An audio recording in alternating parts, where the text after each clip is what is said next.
Fatalo fatu talafola radio Samoa le nei fo itai au alumaia o talo las faraile.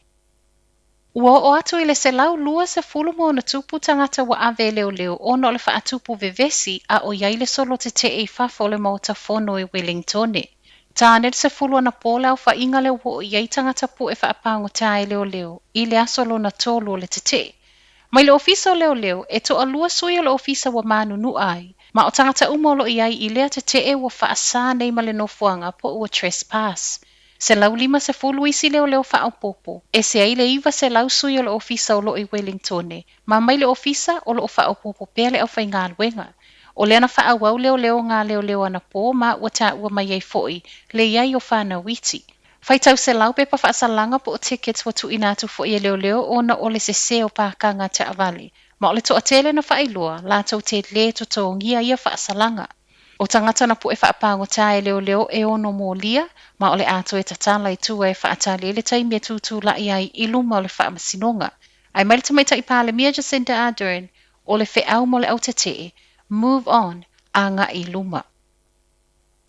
E le o whaingo fiele faanofoesea o tangata i o lātou ainga, mai ua ina no nofo nisi i ta avale ma fale ta avale.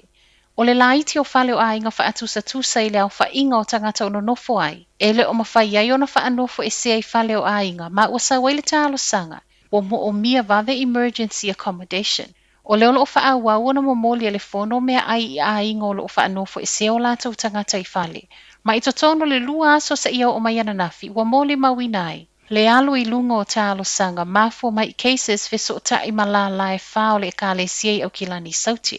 O le tala fo ilia e tasi o lo maua mai feso soani, o lo awi nātu i tangata feso o tai ma se tasi o e kale sia, i Grey Lynn. A o mawhai ei lao na maua feso soani mō mea ai. O le whainga tāo no fuanga faanofoesea o le ua tele ina whao ngai tangata homeless, po i lātou e le eini fale, ma e maua lunga le tūlanga la matia. Ona o lea wa tālo sanga le fono, wa tatau ona whaava noa mai potu mautotongi e yei motels po o rentals. I report le News Hub, e le na o le fono lea fo i whea ngai mawhale tumutumu, e wha apea fo i le South Seas.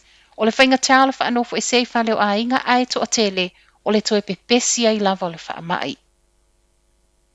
Toatele e le o a mana ia ina le lafoai i le lapisi o le ufi fofoga lanu moana ma le pae. Ai i le Future Post o se awa noa mo le pisinisi. O le ua toe recycle le Future Post ufi fofoga disposable, po le tu ainga le umona whao ngā matiai e whau ma yei pou mo pao fanua.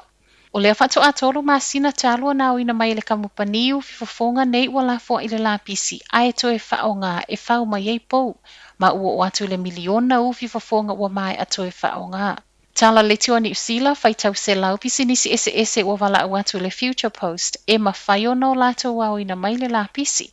Ma a o manui ai le pisinisi o se fianga le pūlenga le ma whai o na mamai fo i malisi o si o manga. Lima sefulu tau sanga nga ilunga le umia o ngā ipo ua gaosia mai maska lafoai, ma o lea ua tele ina sau itua o ka tangata e whaatalo sanga inai. Le nei o loa fou mai so o se vaenga o le atunuu.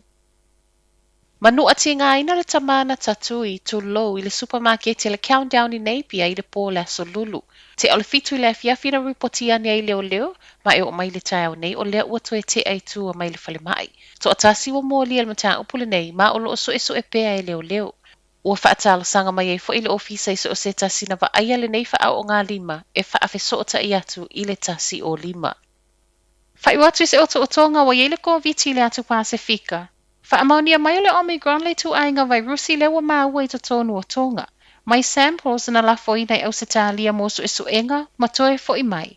Faamautino mai le Omicron ma ua ono sfululima cases a tonga. I Kiribati reportia mai lua se lau lua sfululua cases fo ul Koviti le asona nafi.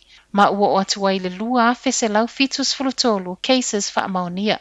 O le Omicron fo i lea wa tele na pepesi tua le community a Kiribati, ma e to atasi le tangata wa maliu, feso o taa i le whaamai.